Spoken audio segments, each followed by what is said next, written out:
Welcome to McPlum, simple solutions served daily.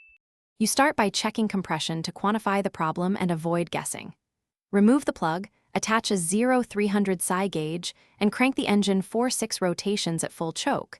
You want consistent peak readings.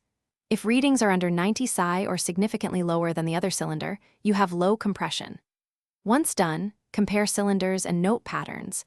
This tells you whether rings, ports, or head sealing likely cause the loss and guides the next steps. You now narrow the cause. Do a wet compression test by adding 1-2 cc oil into the cylinder and repeat the test. If compression rises substantially, rings or cylinder wear are suspects. Next, remove the cylinder to inspect port edges, reed valves, and the head gasket. Significant scoring, burrs, or a blown head gasket shows immediately. Measure ring end gap and check cylinder taper with a bore gauge. Take pictures and measurements so you know whether to hone, re-ring, or replace parts. You proceed with the fix based on findings. Hone the cylinder and fit new rings if wear is repairable, or replace the cylinder for deep scoring. Ensure ring end gaps meet spec and rings face correct direction.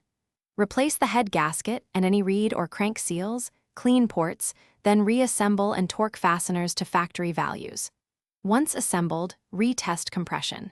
If readings remain low, perform a leak-down test or inspect crankcase seals and transfer ports. This single troubleshooting step catches remaining leaks. Thanks for watching. Stay juicy and subscribe.